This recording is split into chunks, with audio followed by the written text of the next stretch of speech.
में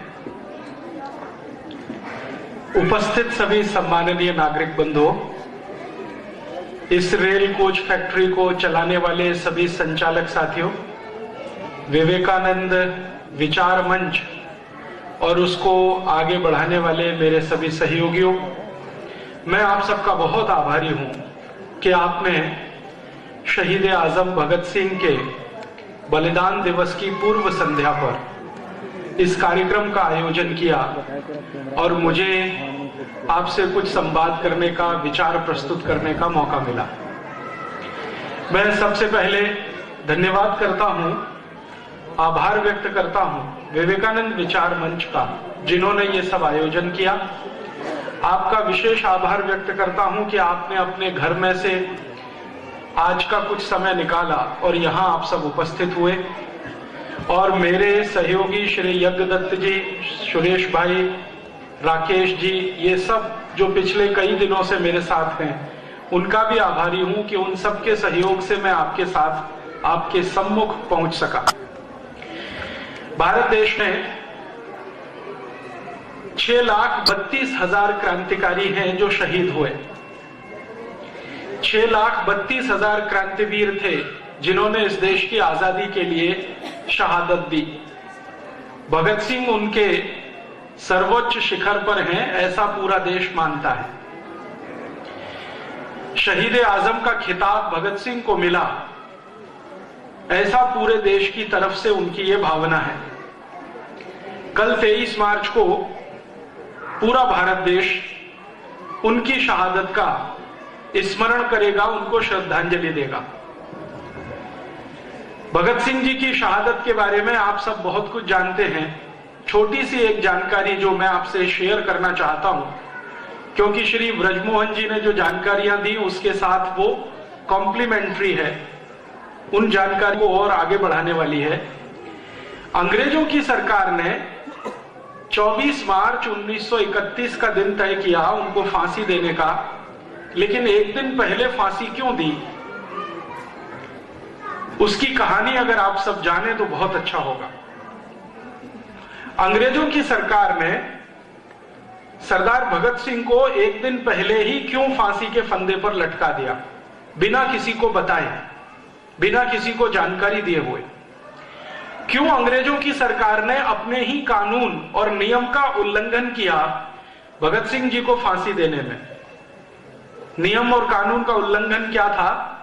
आप जानते हैं कि अंग्रेजों की सरकार दुनिया के जिन भी देशों में चली और वहां पर उन्होंने फांसी देने के लिए जो नियम, कायदे, कानून बनाए, उनमें से एक नियम यह है कि किसी को भी फांसी दी जाती है तो सुबह के समय दी जाती है। सुबह का समय फांसी देने के लिए निश्चित किया हुआ है। दुनिया के सभी देशों में इसका पालन होता है। आपको थोड़े दिन पहले याद होगा, इराक के पूर्व राष्ट्रपति सद्दाम हुसैन को भी फांसी दी गई, तो सुबह का ही समय है। सारे दुनिया के सभी देशों में यह नियम लागू है और आज से नहीं, लगभग 100-125 वर्ष से। अंग्रेजों के देश में भी यही नियम था कि फांसी सुबह दी जाती है और दी जानी चाहिए। तो 24 मार्च को सुबह उनको फांसी देने का समय था, 6 बजे के आसपास, लेकिन 23 मार्च की रात को ही फांसी हो गई, बिना किसी को बताए। कारण इसके पीछे जानना चाहिए। मैंने भारत देश के जो शहीद हैं, भगत सिंह, ऊधम सिंह, चंद्रशेखर, सुभाष चंद्र बोस, अशफाक उल्लाह, तात्या टोपे, झांसी की रानी लक्ष्मीबाई, नाना फडणवीस, ऐसे 6,32,000 क्रांतिवीरों के बारे में कुछ दस्तावेज इकट्ठे किए हैं। और वो दस्तावेज भारत में नहीं मिले, लंदन से मिले, हाउस ऑफ कॉमन्स की लाइब्रेरी, अंग्रेजों की संसद में से। तो भगत सिंह जी के बारे में जो दस्तावेज मिला वो ये बताता है कि अंग्रेजों की सरकार बहुत घबराई हुई थी। भगत सिंह जी को फांसी होने से अंग्रेजों की सरकार बहुत घबराई हुई थी। मेरा माताओं बहनों से निवेदन है कि ये 2 बच्चे हैं, इनको या तो अपने पास बिठा लें। भगत सिंह जी को फांसी देने से अंग्रेजों की सरकार बहुत घबराई हुई थी, वो दस्तावेज ये बताते हैं। अंग्रेजों की संसद में विशेष अधिवेशन बुलाया गया और उस पर चर्चा हुई। चर्चा दो स्तर पर थी। एक तो यह था कि क्या भगत सिंह की फांसी को माफी दी जा सकती है। अंग्रेजों की संसद के अंदर कुछ सांसद थे जो ये बात कह रहे थे। उनका कहना क्या था? उनका कहना यह था कि अगर भगत सिंह जी को फांसी हो गई तो भारत में बगावत हो जाएगी और हिंदुस्तान में एक नहीं ऐसे हजारों भगत सिंह आ जाएंगे। अंग्रेजों की सरकार को उन सबको दबाना बहुत मुश्किल हो जाएगा। हम हिंदुस्तान में राज नहीं कर पाएंगे। हो सकता है कि हमको 1-2 महीने के अंदर ही भारत छोड़ना पड़ जाए, ऐसा उनको लगता था। कारण उसका क्या था? अंग्रेजों की सरकार के लिए जासूसी करने वाली एक संस्था जो उन्होंने भारत में बनाई थी, जो आज भी चलती है, जिसको आप बोलते हैं LIU, लोकल इंटेलिजेंस यूनिट, ये अंग्रेजों की बनाई गई संस्था है। तो LIU की रिपोर्ट जा रही थी यहां से नियमित रूप से। आप जानते हैं कि फांसी की सजा देने का फैसला तो हो गया था लगभग 2-2.5 साल पहले, और उन 2-2.5 सालों में लगातार यहां से रिपोर्ट जा रही थी LIU की, और वो रिपोर्ट ये कह रही थी कि अगर भगत सिंह जी को फांसी होती है तो सारे भारत में एक साथ बगावत होगी और अंग्रेजों को मुश्किल हो जाएगा राज चलाना। तो अंग्रेजों की संसद में इस बात का बहुत डर था।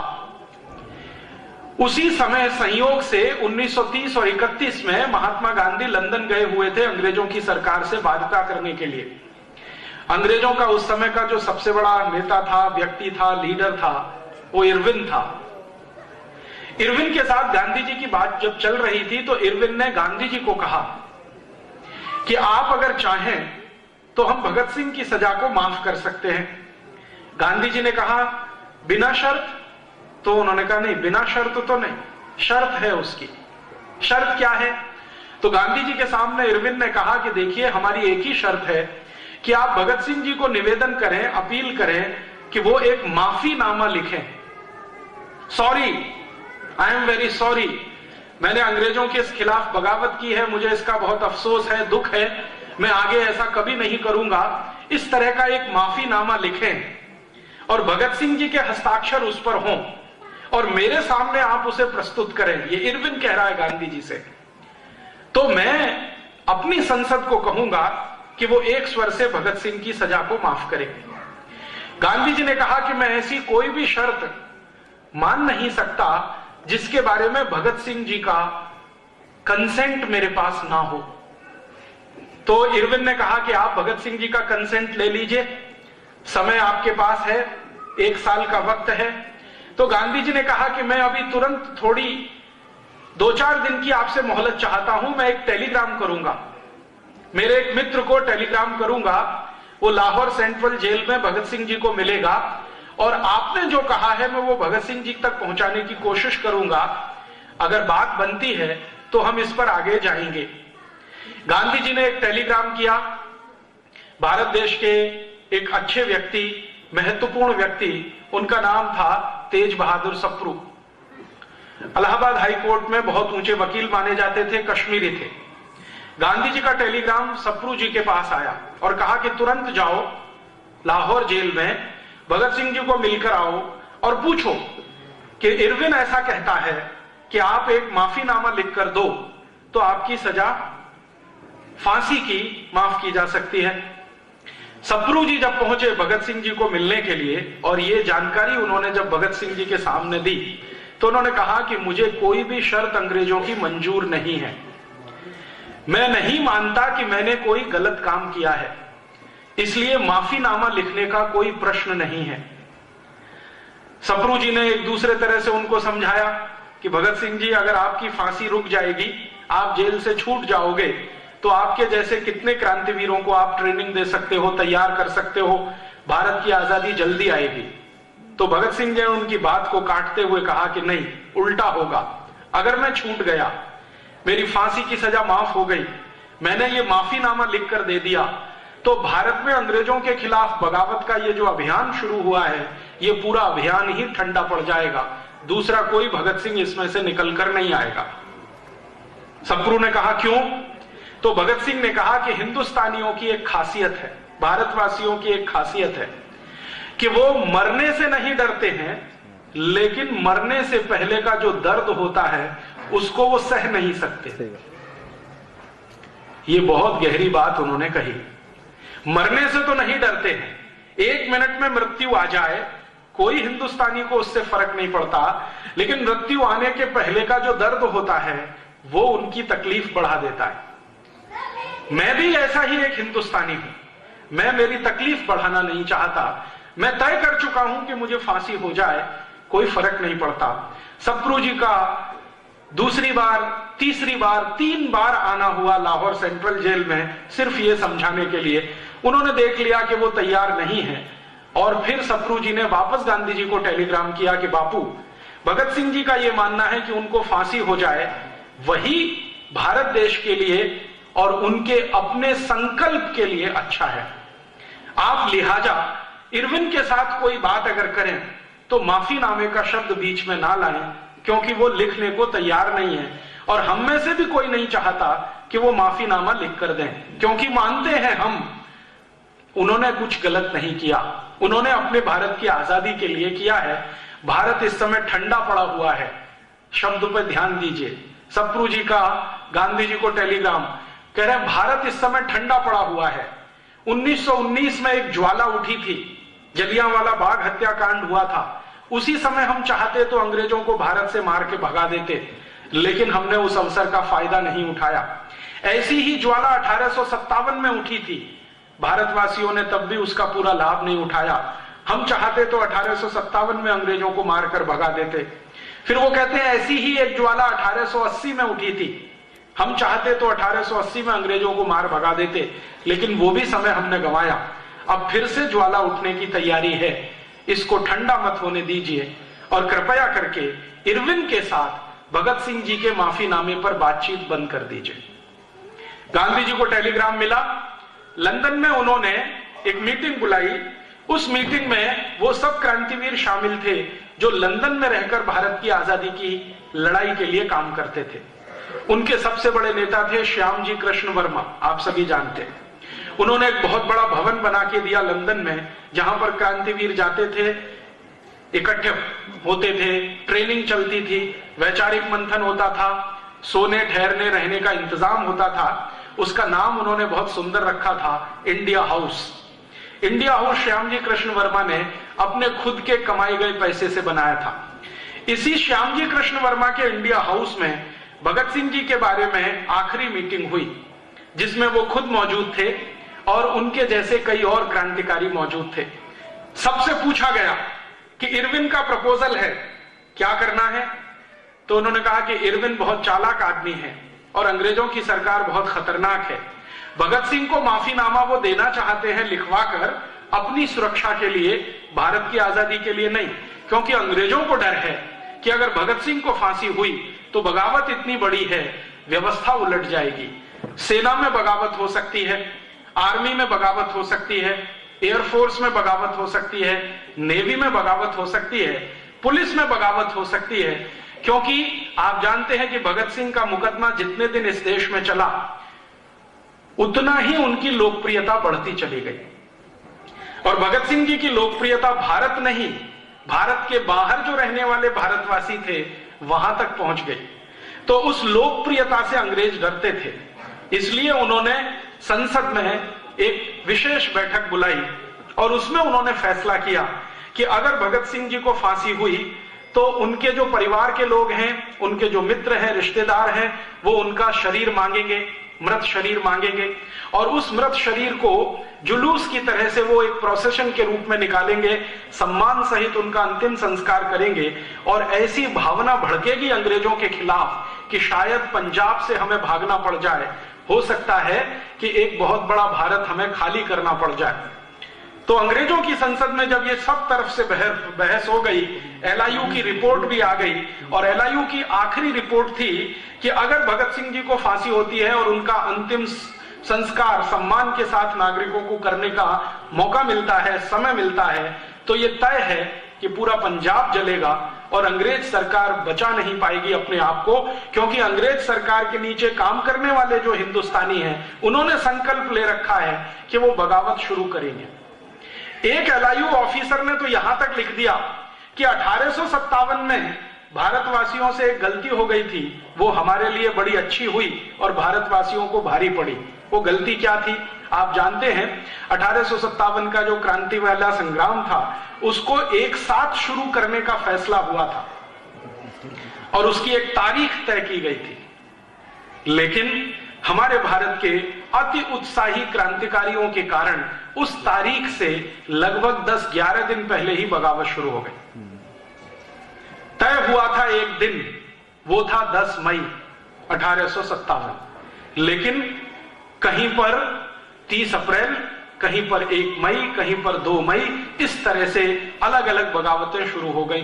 बैरकपुर की छावनी में अलग तारीख को, कलकत्ता में अलग को, मेरठ में अलग, दिल्ली में अलग। तो ये जो अलग अलग शुरू हुआ, इससे अंग्रेजों ने आर्मी की ताकत से उसको दबा लिया।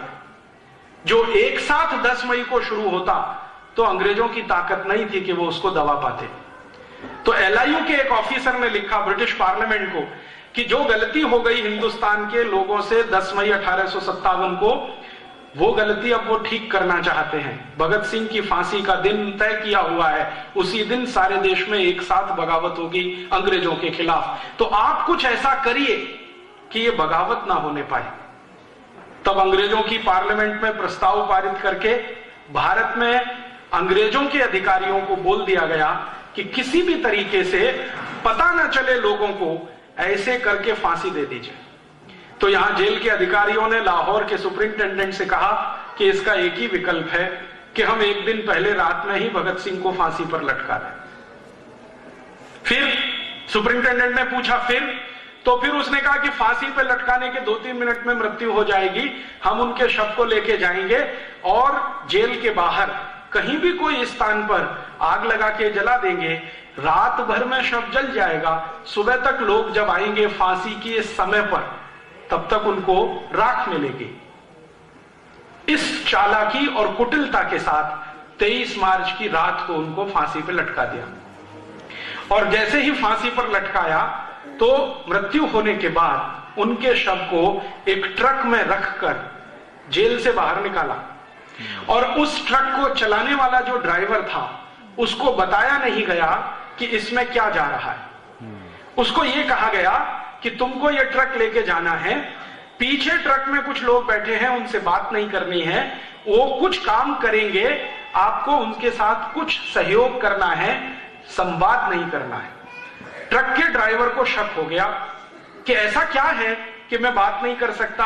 वो ट्रक का ड्राइवर अक्सर जेल के लिए सब्जियां लेके आता था, अक्सर जेल के लिए सामान लेके आता था। उसके मन में शक पैदा हो गया और उसने किसी तरह से यह जानने की कोशिश की कि आखिर मामला क्या है। जब उसने ट्रक को दौड़ाना शुरू किया, चलाना शुरू किया, तो एक जगह बहाने से उसने रोका कि कुछ इसमें टेक्निकल प्रॉब्लम हुई है, मुझे जरा ठीक करने में समय लगेगा। वो ट्रक से उतरा, घूमकर पीछे गया और उसने ये जानने की कोशिश की कि ये माजरा क्या है। तो उसको समझ में आ गया कि कोई मृत शरीर है जिसको मैं ट्रक में रख के ले जा रहा हूं। तो पीछे बैठे हुए सिपाहियों से उसने पूछा कि ये क्या है, कपड़े में लिपटा हुआ। तो उन्होंने कहा तुमको क्या लेना देना, नहीं मुझे जानकारी दे दो, तुम भी भारतवासी हो, मैं भी भारतवासी हूं, हमारी तकलीफ ये है कि पेट के लिए नौकरी करनी पड़ रही है अंग्रेजों की, तो बता दो ये क्या है। तब उनमें से एक व्यक्ति फूटा और उसने कहा कि ये भारत के सरदार भगत सिंह का शव है। तो वो ट्रक वाला परेशान हो गया, उछल गया, ये कैसे है, कल फांसी होने थी। तो उन्होंने कहा नहीं, अंग्रेज सुपरिंटेंडेंट ने रात को ही फांसी दे दी है, अब क्या करना है। तो अब हमें आदेश है सिपाही और ट्रक ड्राइवर को कि कहीं पर लकड़ियां मिल जाएं तो किसी पानी के किनारे, नदी के किनारे इसको जला देना है। फिर उस ड्राइवर के समझ में सारा खेल आ गया। उसने कहा ठीक है, मैं ऐसा कोई स्थान चुनने की कोशिश करूंगा जहां पर हम ये सब कर सके। इतनी देर में उसने योजना बना ली। लाहौर से ट्रक को भगाता हुआ वो लाया और कहां पर, हुसैनी वाला पहुंचा। हुसैनी वाला आप सब जानते हैं, अमृतसर के नजदीक है, भारत पाकिस्तान बॉर्डर पे है। हुसैनी वाला में जब वो पहुंचा तो लकड़ियां इकट्ठी करनी है, इस बहाने से आसपास के गांवों के लोगों को जाके उसने बोलना शुरू किया कि ऐसा ऐसा हुआ है। तब लोग वहां से दौड़े और लोगों को दौड़ाते दौड़ाते वो लेके आया वहां तक। तो वो अंदर बैठे हुए सिपाही छोड़कर भागे और भगत सिंह जी के शरीर को सम्मान के साथ हुसैनीवाला में अंतिम संस्कार करने का उस ट्रक ड्राइवर ने बहुत बड़ा पराक्रम किया। अंग्रेजों की सरकार ने भगत सिंह को एक दिन पहले फांसी सिर्फ इसलिए दी कि उनको डर था कि बगावत हो जाएगी और हम यहां रह नहीं पाएंगे। इस छोटी सी घटना का गंभीर विश्लेषण अगर हम करें, अंग्रेजों की पूरी सरकार अकेले सरदार भगत सिंह से इतनी घबराई हुई थी कि फांसी हो जाए तो बगावत हो सकती है।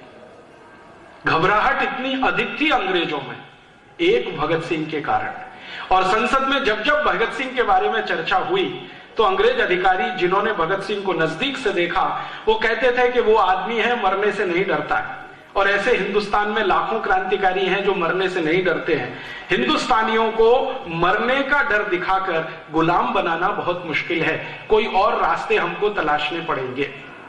तो अंग्रेजों की संसद की यह बहस और भगत सिंह जी का अंतिम संस्कार जो ट्रक ड्राइवर के द्वारा किया गया, हुसैनीवाला आज भी भगत सिंह जी की समाधि है, आप कभी भी जाएं वहां जरूर मत्था टेक कर आएं। अंग्रेजों की सरकार ने सरदार भगत सिंह जी को फांसी दी, राजगुरु और सुखदेव को फांसी दी, खुदीराम बोस को फांसी दी, चंद्रशेखर आजाद को अपनी ही गोली से मारने पर या मरने पर मजबूर किया। आखिर अंग्रेजों की सरकार को इन क्रांतिकारियों से तकलीफें क्या थी? एक ही तकलीफ थी कि हिंदुस्तानी क्रांतिकारियों ने संकल्प ले लिया था कि इन अंग्रेजों को इस देश में हम रहने नहीं देंगे। इन्होंने भारत को लूटा है, इस देश को बर्बाद किया है, हम इसको रहने नहीं देंगे। और अंग्रेजों की सरकार में आखिरी कील ठुकी तब, ताबूत में आखिरी कील ठुकी तब जब 1905 में एक अंग्रेज पागल अधिकारी जिसका नाम था कर्जन, उसने मूर्खतापूर्ण एक फैसला किया। बंगाल भारत का एक बहुत बड़ा राज्य था, उसको दो हिस्सों में बांट दिया हिंदू और मुसलमान के आधार पर। पहली बार इस देश में अंग्रेजों ने जाति और संप्रदाय के आधार पर बंटवारा किया। बंगाल के दो हिस्से कर दिए। बंगाल उस समय भारत का सबसे बड़ा राज्य था। आज पूरा का पूरा आसाम, बंगाल, बिहार, उड़ीसा, उसके बाद आसाम के ऊपर के सातों राज्य, ये पूरा मिलाओ तो बंगाल बनता था। इतने बड़े बंगाल का बंटवारा किया हिंदू मुसलमान के आधार पर कर्जन नाम के अधिकारी ने, और एक कानून बना दिया, डिवीजन ऑफ बंगाल एक्ट। जैसे ही ये बंगाल का बंटवारा हुआ हिंदू मुसलमान के आधार पर, पूरे देश में इसके खिलाफ आग लगी। और इस आग को सबसे तेज फैलाने वाले जो व्यक्ति थे वो थे लाला लाजपत राय। उत्तर भारत में, पूर्वी भारत में इस आग को सबसे तेज फैलाने वाले थे विपिन चंद्र पाल, और पश्चिम और दक्षिण भारत में इस आग को सबसे तेजी से फैलाने वाले थे लोकमान्य बाल गंगाधर तिलक। ये तीन बड़े नेता थे उस समय भारत के। लाला लाजपत राय उत्तर भारत के, विपिन चंद्र पाल पूर्वी भारत के, लोकमान्य तिलक पश्चिम और दक्षिण भारत के। इन तीनों नेताओं ने एक मीटिंग की और उस मीटिंग में पुणे नाम का स्थान उन्होंने तय किया और उसमें उन्होंने फैसला कर लिया कि ये अंग्रेजों की सरकार अब इतनी ज्यादा आगे बढ़ चुकी है कि हमारे राज्यों को हिंदू और मुसलमान के आधार पर बांट रही है। इन तीनों नेताओं का एक मत था कि आज इन्होंने बंगाल को बांटा है हिंदू और मुसलमान के आधार पर, कल ये दक्षिण भारत का जो प्रांत है जिसको मद्रास प्रेसिडेंसी कहा जाता था उस जमाने में, मद्रास प्रेसिडेंसी को बांट देंगे। फिर कोई दिन नॉर्थ वेस्ट फ्रंटियर को बांटेंगे, फिर कोई दिन सेंट्रल प्रोविंस को बांटेंगे। इन तीनों नेताओं की दूरदर्शिता आप देखिए।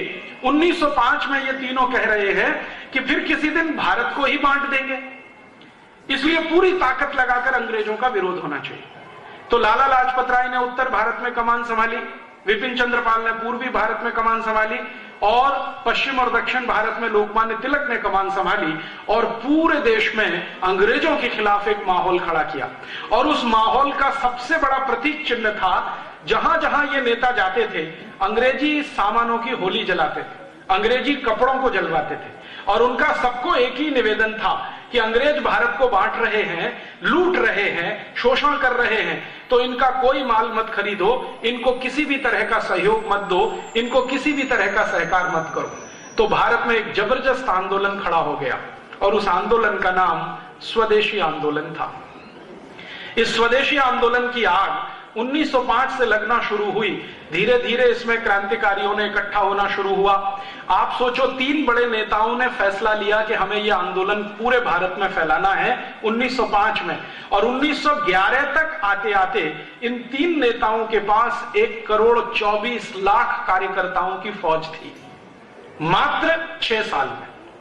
आप जरा कल्पना करिए, 1905 के हमारे देश के नेता गांव-गांव जाते थे तो उनके पास जाने के लिए मोटर गाड़ियां नहीं थी। 1905 के हमारे नेता बड़ी बड़ी सभाएं करते थे तो बोलने के लिए उनके पास माइक नहीं था। 1905 के हमारे भारत के नेता गांव-गांव जाते थे तो जाने के लिए एक ही साधन था, बैलगाड़ी या तो पैदल। तो बैलगाड़ियों पर पैदल चलकर या टट्टुओं पर माने घोड़ों पर बैठकर, यही उनके प्रवास का तरीका होता था। माइक होता नहीं था, सैकड़ों लोगों की सभाएं में संबोधन करना पड़ता था सवेरे से शाम तक। लोकमान्य तिलक की पर्सनल डायरी मैंने पढ़ी तो पता चला एक एक दिन में 8-8, 10-10 सभाएं करनी पड़ती। एक एक सभा में 1-1 घंटे 1.5 घंटे बोलना पड़ता था। और इन तीनों नेताओं ने बिना थके गांव-गांव ये काम शुरू किया। 6 साल की इनकी मेहनत का परिणाम निकला कि पूरे भारत में स्वदेशी आंदोलन में 1,24,00,000 कार्यकर्ता इकट्ठे हो गए। फिर इन्होंने तय किया कि अब कार्यकर्ताओं की संख्या बहुत है तो अब अंग्रेजी सरकार को झुकाया जाए और इनके सामने कोई ताकत का प्रदर्शन किया जाए। तो अंग्रेजी सरकार के अधिकारी कर्जन को इन्होंने नोटिस दिया, तीनों ने संयुक्त रूप से, और उस नोटिस में लिखा कि या तो आप बंगाल का बंटवारा वापस करो और नहीं तो हम आपके खिलाफ असहयोग, सत्याग्रह और बगावत करेंगे और आपकी सरकार को चलने नहीं देंगे। कर्जन ने अपने अधिकारियों को भेजा बात करने के लिए, तो इन तीनों नेताओं ने अधिकारियों को कहा कि हमारे पास एक सबसे बड़ी ताकत है कि 1,24,00,000 कार्यकर्ता हैं, ये आपके खिलाफ बगावत करते हुए जेल जाएंगे। अंग्रेजों के पास जेल की कुल संख्या 17,000 है। इस 17,000 जेलों में कुल रह सकने वालों की ताकत अगर गिन लिया जाए तो 1.5 लाख से ज्यादा नहीं रह सकते। हम 1,24,00,000 जेल जाएंगे, आप रखेंगे कहां हमको? जेलें टूट जाएंगी आपकी। तो अधिकारी बौखला गए, वो वापस कर्जन के पास गए और कर्जन को समझाया कि 1,24,00,000 हैं इनके पास कार्यकर्ता। इन्होंने अभियान में कॉल दे दिया, ये सब जेल जाएंगे, जेलें छोटी पड़ जाएंगी, दीवारें टूट जाएंगी, सरकार अस्त व्यस्त हो जाएगी, सारी व्यवस्था टूट जाएगी, क्या करना? तो कर्जन ने तुरंत टेलीग्राम किया ब्रिटिश पार्लियामेंट को। ब्रिटिश पार्लियामेंट से वापस टेलीग्राम आया कि जो तीनों नेता कह रहे हैं उनकी बात मान लो और सरेंडर कर दो। तब कर्जन ने तीनों को सम्मान पूर्वक कलकत्ता बुलाया और उसमें उनके साथ एक समझौता किया। समझौता यह था कि डिवीजन ऑफ बंगाल एक्ट, जो हिंदू और मुसलमान के आधार पर बंटवारा हुआ है, ये वापस लिया जाएगा। आप जानते हैं अंग्रेजों की योजना यह थी कि हिंदू और मुसलमानों को आपस से अलग कर दो, क्योंकि आजादी की लड़ाई में दोनों साथ लड़ रहे थे, इनको अलग कर दो। तो उन्होंने एक बंगाल बना दिया पूर्वी बंगाल, जिसको आज का आप बांग्लादेश कहते हैं, एक बना दिया पश्चिमी बंगाल, जिसको आज का हम भारत का पश्चिमी बंगाल कहते हैं। ये बंगाल के बंटवारे के आधार पर वो चाहते थे कि देश में कमजोरी आ जाए और संप्रदाय के आधार पर आग फैल जाए। माने भारत का बंटवारा करने का बीज 1905 में कर्जन ने डाला। 1911 में कर्जन को अपना ही कदम पीछे खींचना पड़ा, कानून वापस लेना पड़ा।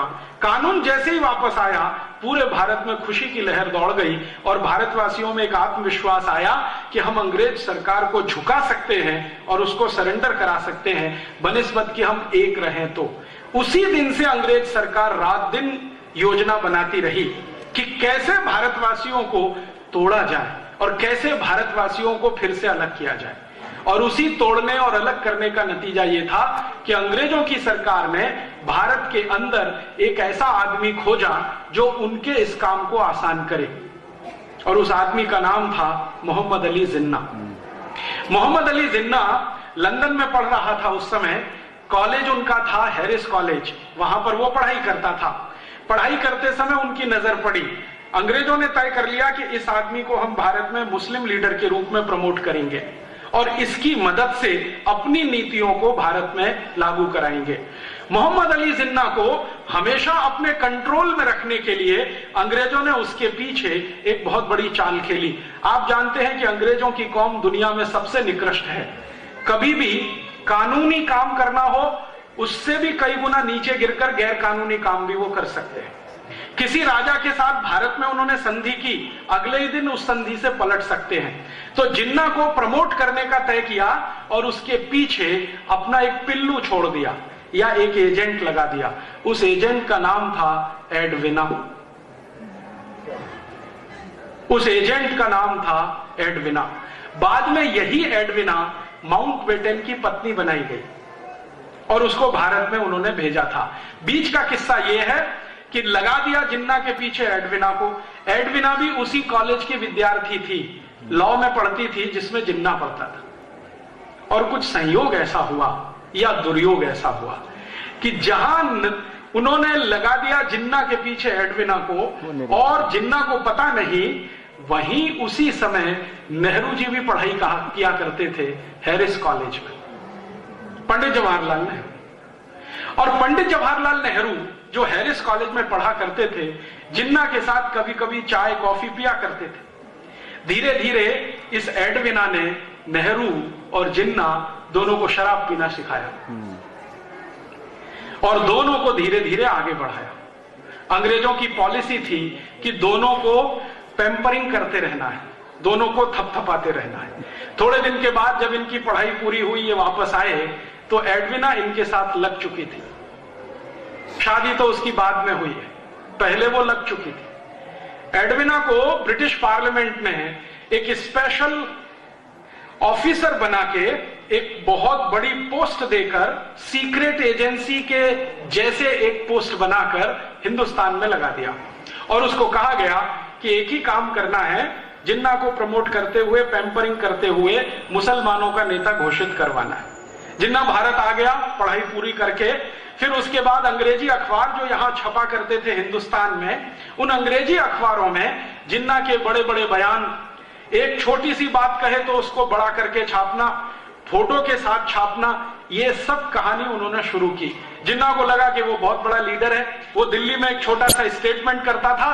अंग्रेजों का अखबार, जिसको आप टाइम्स ऑफ इंडिया कहते हैं, ये अंग्रेजों का अखबार हुआ करता था। इसमें फ्रंट पेज पे छपता था। जिन्ना को लगता था अरे बहुत बड़ा लीडर हो गया वो। वास्तव में उसकी बात कोई सुनता और समझता नहीं था। भारत में मुसलमानों के दो वर्ग हैं, एक वर्ग शिया है, दूसरा सुन्नी है। दोनों ही जिन्ना को नेता नहीं मानते थे। शियाओं को पूछो कि जिन्ना नेता बन गया तो शिया और सुन्नी कहते थे जी तो कन्वर्टेड है, हमारा लीडर नहीं है। फिर उनसे दूसरी बात पूछो तो वो कहते थे ये तो सुअर का मांस खाता है, हमारे यहां तो वर्जित है।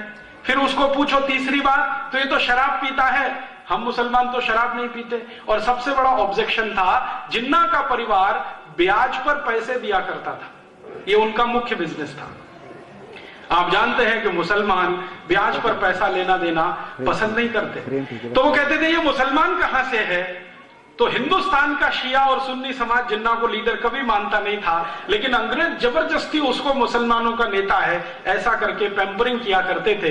धीरे धीरे उसकी बार्गेनिंग पावर उन्होंने बढ़ाना शुरू किया और कांग्रेस में उसको पहले भर्ती करा दिया। कांग्रेस के अंदर आके उसने ये कहना शुरू किया कि एक ना एक दिन भारत आजाद होगा, तो अलग अलग हमको संप्रदायों के आधार पर मत विभाजन करवाना है। तो कांग्रेस के कई नेता कहा करते थे कि नहीं ये कोई काम नहीं है, ये कोई इशू नहीं है। धीरे धीरे जिन्ना ने देख लिया कि कांग्रेस उसकी इस बात से सहमत नहीं है, अंग्रेज उसको बराबर इसी के लिए पैम्परिंग करते रहे। एक दिन जिन्ना ने कहा कि कांग्रेस में मेरा दम घुटता है, मुझे ये पार्टी छोड़नी है, वो अलग आ गया। उसी समय अंग्रेजों ने क्या किया कि पुरानी बनाई हुई एक छोटी सी संस्था थी जिसका नाम था मुस्लिम लीग, जिसका अंग्रेजों ने कभी रजिस्ट्रेशन किया था सोसाइटीज ऑफ रजिस्ट्रेशन एक्ट के आधार पर 1905-6 में। उस संस्था का जिन्ना को प्रेसिडेंट बना दिया। उस संस्था में मेंबर कितने थे? 5। उसमें से एक जिन्ना, 4 में एक टाइपिस्ट जो संस्था का काम टाइप करता रहता था, एक झाड़ू लगाने वाला, ऐसे करके 5 मेंबर थे। छठा कोई मेंबर नहीं था। लेकिन यह संस्था का नाम ऐसा फैलाया, टाइम्स ऑफ इंडिया में पहले ही दिन जब मुस्लिम लीग का प्रेसिडेंट बना तो जिन्ना का इंटरव्यू आया। उसमें पूछा गया कि भाई आपका उद्देश्य क्या है? तो आजादी लेना। तो उसके बाद का उद्देश्य क्या है? तो भारत में मुसलमानों की सत्ता स्थापित कराना। तो वो कैसे संभव है? हिंदू तो मेजॉरिटी में है, तो जिन्ना ने कहा कि अगर संभव नहीं हुआ तो भारत का बंटवारा करना। इस तरह से वो आदमी बढ़ता गया, अंग्रेज उसको खाद पानी देते गए, उसमें बहुत सारा पैसा इन्वेस्ट करते गए। एक दिन ब्रिटिश पार्लियामेंट में बहस हुई कि हम जिन्ना पर इतना पैसा क्यों खर्च कर रहे हैं। आप जानते हैं जिन्ना का खर्चा करोड़ों रुपए का साल का ब्रिटिश पार्लियामेंट उठाती थी। तो ब्रिटिश पार्लियामेंट में एक सांसद ने सवाल उठा दिया कि जिन्ना के ऊपर इतना पैसा क्यों खर्च कर रहे हैं। तो अंग्रेजों का एमपी नहीं, प्राइम मिनिस्टर कहता है, क्लेमेंट आर एटली, एक दिन पार्लियामेंट में, और चर्चिल भी बाद में कहता है कि ये हमारा ट्रम्प कार्ड है, इसमें पैसा हम लगा रहे हैं ताकि जब चाहें तब इसको एनकैश कर सकें।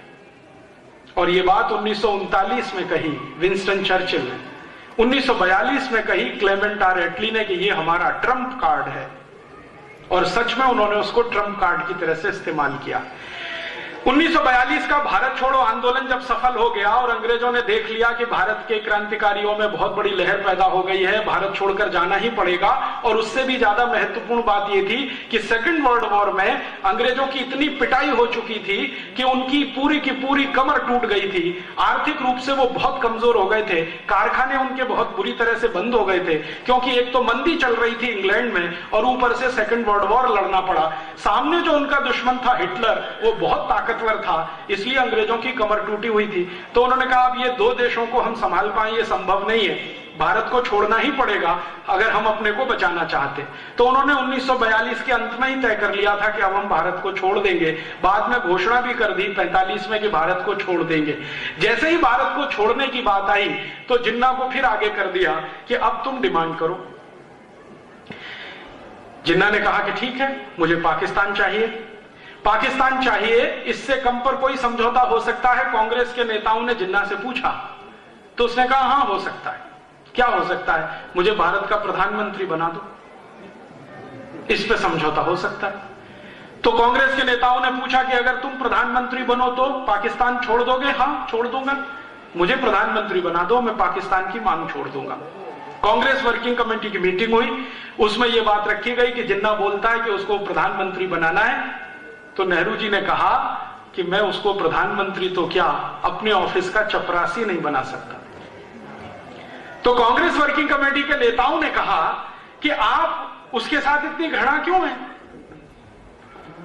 आप बोलते हैं कि उसको ऑफिस का चपरासी नहीं बना सकते, वो आदमी कह रहा है कि प्रधानमंत्री बना दो तो मैं पाकिस्तान नहीं मांगूंगा। तो हमारे लिए तो यह सौदा अच्छा है कि पाकिस्तान ना बने और वो थोड़े दिन के लिए प्रधानमंत्री हो जाए। तो कांग्रेस वर्किंग कमेटी में कई नेताओं ने ऑब्जेक्शन लिया नेहरू जी के सामने। गांधी जी के पास बात पहुंची। गांधी जी के पास एक व्यक्ति आया करता था जो जिन्ना का फैमिली डॉक्टर था। उसने एक दिन आके गांधी जी को कहा कि बापू, ये आदमी ज्यादा दिन जिंदा नहीं रहेगा, मरने वाला है। कैसे? इसको पीठ में भयंकर ट्यूबरकुलोसिस हो गया है। उम्र कितनी है? गांधी जी ने पूछा। तो उसने कहा मेडिकल साइंस के जितने फैक्ट्स एंड फिगर हैं उसका हिसाब जोड़ू तो ये 8 महीने से ज्यादा जिंदा नहीं रहेगा। गांधी जी ने कांग्रेस वर्किंग कमेटी की मीटिंग बुलाई और कहा कि जिन्ना को प्राइम मिनिस्टर बना दो। तो फिर प्रश्न उठा क्यों? तो गांधी जी ने कहा बचेगा नहीं, ज्यादा दिन की उम्र नहीं है, मरेगा, कम से कम भारत तो बंटवारा नहीं होगा। और गांधी जी को इसमें इंटरेस्ट क्या था? आप जानते हैं गांधी जी ने एक स्टेटमेंट कर दिया था पब्लिकली कि पाकिस्तान बनेगा तो मेरी लाश पर बनेगा। तो गांधी जी ने कहा कि मेरी तो ये कमिटमेंट है कि मैं पाकिस्तान नहीं बनने दूं। तो कांग्रेस वर्किंग कमेटी के सामने गांधी जी समझा रहे हैं कि 8 महीने में मर जाएगा, ट्यूबरकुलोसिस हो गया है, पीठ का ट्यूबरकुलोसिस है, बन जाने दो। तो नेहरू ने कहा मैं तो तुम डिप्टी प्राइम मिनिस्टर बन जाओ। तो फिर बाकी नेता खड़े हो गए, मैं। तो गांधी जी ने कहा कोई फाइनेंस मिनिस्टर हो जाओ, कोई कुछ हो जाओ, कोई कुछ हो जाओ, प्राइम मिनिस्टर इसको हो जाने दो। तब नेहरू ने फिर कहा गांधी जी से, और वो आप सुनिए, और वो रिकॉर्ड की बात है, कोई साधारण बात नहीं है, फिर आपको समझ में आएगा कि भारत के बंटवारे का जिम्मेदार कौन है। नेहरू जी ने कहा कि बापू, अगर जिन्ना प्रधानमंत्री बनेगा तो मैं कांग्रेस को तोड़ दूंगा, और मैं कांग्रेस को तोड़कर अपना अलग गुट बनाऊंगा और अंग्रेजों के सामने सत्ता के दावे का क्लेम करूंगा। जैसे आज हमारे देश में होता है ना, चुनाव खत्म होता है, गवर्नर के पास हम जाते हैं ना क्लेम करने के लिए कि मैं कल से सरकार बनाऊंगा, तो नेहरू जी का स्टेटमेंट है, रिकॉर्डेड स्टेटमेंट है, गांधी जी के सेक्रेटरी ने रिकॉर्ड किया जिनका नाम था प्यारेलाल, वो लिखा हुआ है। तो नेहरू जी कहते हैं कि मैं कांग्रेस का एक गुट बनाऊंगा, अंग्रेजों के सामने अपना दावा पेश करूंगा, हो सकता है अंग्रेज मुझे सत्ता हस्तांतरण करें, फिर उसके बाद क्या होगा। तब गांधी जी ने कहा कि नेहरू अगर तुम्हारी ये विचारधारा है तो मुझे भगवान अभी उठाए, मैं अब 1 मिनट भी जिंदा नहीं रहना चाहता। तो मौलाना अब्दुल कलाम ने गांधी जी को पूछा कि आप इतने निराश क्यों हो गए, तो गांधी जी ने कहा कि मैंने किसी गलत आदमी के सिर पे हाथ रखा है। गलत आदमी माने पंडित जवाहरलाल नेहरू। फिर गांधी जी ने अपने सेक्रेटरी प्यारेलाल को कहा कि ये नेहरू और जिन्ना में इतनी घृणा क्यों है। प्यारेलाल ने कहा मुझे नहीं मालूम है। तो गांधी जी ने कहा पता कराओ। तो पता कौन कराएगा, तो LIU के दिल्ली के ऑफिसर को बुलाया जो गांधी जी की प्रार्थना में नियमित रूप से आता था रिपोर्टिंग करने के लिए। गांधी जी ने अपने पास बुलाया कि भाई एक रहस्य मुझे बता दो, क्या कि ये जिन्ना और नेहरू एक दूसरे को पसंद नहीं करते, फूटी आंख देख नहीं सकते, चक्कर क्या है। तो LIU के ऑफिसर ने कहा 15 दिन का समय दे दो, मैं आपको बता दूंगा। 15 दिन के बाद वो आया और उसने कहा कि बापू ऑफिशियल रिपोर्ट दूं कि अनऑफिशियल। तो गांधी जी ने कहा दोनों दो। तो उन्होंने कहा कि अनऑफिशियल रिपोर्ट ये है जो मैं लिख के नहीं दूंगा, लेकिन आप समझ जाएंगे, लिख के दूंगा, अप्रत्यक्ष रूप से लिखूंगा तो भी आप समझ जाएंगे। बात सीधी सी ये है कि ये जिन्ना और नेहरू एक दूसरे को पसंद इसलिए नहीं करते हैं कि इनके बीच में एडविना है।